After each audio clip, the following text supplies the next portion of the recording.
Hello and welcome friends. In this brief session, we will discuss why you can't score 700 plus in GMAT.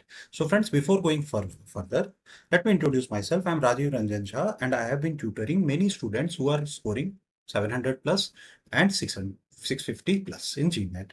So friends, what I see the difference between a student scoring 700 plus and sometimes even below 650 also. So not wasting any further time, we go to our next slide.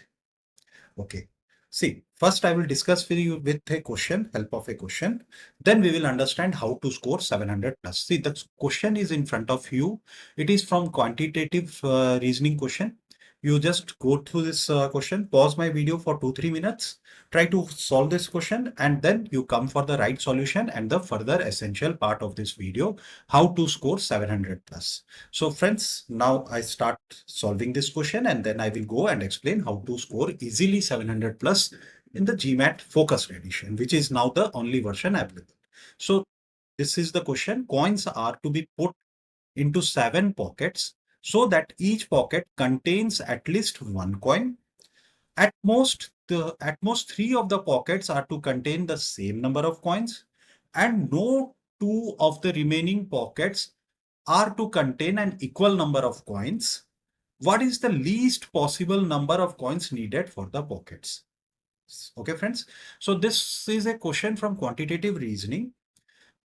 Try to solve it by your traditional method. See, traditional maths will not work here. Now I will solve it very easily. Let's consider this as a, sorry. Okay, this is the first container, second, third, fourth, 5, 6, and 7. Fine, these are 7 containers. We name them we name them as alphabets A, B, C, D, E, F, and G. Fine. So now what you do, you can place the least coin in the first container, 1 coin, second also 1, third also 1. 1 coins are put into the 3 containers. Okay, because this is the least. And then you see here is a condition. At most 3 of the pockets are to contain the same number of coins. Now we cannot increase more than this. So what we do, we place 2 coins here, 3 coins here, 4 coins here, 5 coins here. Add this all. Okay, so you get 1 plus 1 plus 1. This is 3 plus 2 plus 3 plus 4 plus 5. Okay, so 3 plus 2 is 5, 5 plus 3 is 8, 8 plus 4 is 12, 12 plus 5 is 17. So least number of coin required is 17 points. Is the C is the correct answer. Fine. Sometimes you may have somebody must have done 13 and all.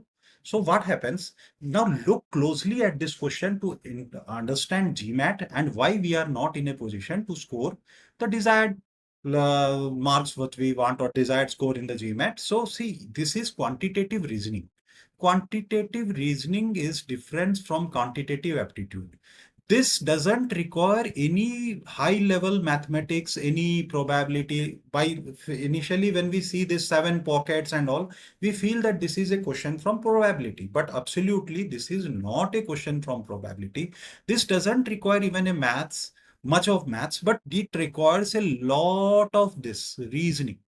So most of the question will be reasoning based in across the sections, the 3 sections, which is quantitative reasoning, verbal section, and data insight sections. Fine. So now we move to the next slide where we will discuss. Now you must understand why a person who is good in maths, school maths, or even engineering degree find it difficult to score.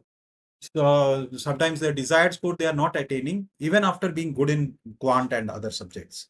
So now you see this brief about this GMAT is, you see quantitative reasoning is the 21 question, 45 minutes. Data insights has data sufficiency, which is again, it was previously in quantitative aptitude. And friends, in quantitative aptitude earlier version, I have scored 51. Okay, the maximum score which I can, which a candidate can score. So what happens? This was both the part of the same problem solving or the quantitative reasoning. Now it is included in data insights. Then this is MSR, multi-source reasoning, table analysis, graphic interpretation, two-part analysis. We'll deal this in details. And then the verbal section, 23 questions, 45 minutes. So this is in front of you. You can pause and you see. At 10 minutes, there is a break also. And your score individual, you will get 4 scores. First, all these 3 sections, you will get 1 score. Quantitative reasoning, 2 and 3. We go to the next slide. There we have explained. So in 3 sections, you will get individual scores, which we were talking about. Quantitative reasoning, least you can get is 60, maximum you can get is 90. Same for data insight, least 60, 90. Third is same, 60, 90. So least, and then you get the fourth score is this one, the total score. Least you can get 205 and the highest you can get is 805. Previously it was 800. Okay, fine. And there is an increment of one question. This also I will explain in the other videos. Now how to score it, 700 plus score. Just will read this. You will get a 4 scores as we have discussed it. So nothing much to waste time here. Yeah, this is very important. What section add ups to 700 plus? Okay, these are the individual scores you are seeing: quantitative aptitude, verbal, and data insights. So you see 85, 85, 85, it adds up to 250. This will give you 675 score. Now, if your target is to score 705, fine. So you have two options. Either you can score 85, 85, and 85. Okay, suppose here also he gets 85. So you get 255 here. Then your score will jump to 705, 705. Fine. You can see, but the same 255 score can be done if somebody is very good in this. So, or good in this, the way we used to get in our time 51 in the quant and all. So, what happens? You will get this type of 89 or 90, the perfect score, and then you can compensate it with, suppose in data insights you are not scoring, but still you see you get a 255. Not much to evaluate. Yes, not much to I have a lot to tell here. You can see 255 is our target to get a score of. But if your college demands 675, 650 plus, so that are also very good score. So accordingly, you may keep this slide and you may have a screenshot of this, how to get a score which is your college is demanding. First thing is that don't try to go for a score very much higher than what is the demand of that college or the institution, right? So friends, this video was only up to this much. Thanks for patiently watching it. My calling and WhatsApp number is this. I am Rajiv Ranjan Jha, as I told you, and my number is +91 is the country code, that is for India. And my number, I repeat it, 733-751-2229. So I have been tutoring a lot of students and I have a lot of experience with students as well. So if you feel like, you may contact me through the WhatsApp, or you may call me also, and you will get a mentor who will ensure that you get your desired score. I not say 700 plus.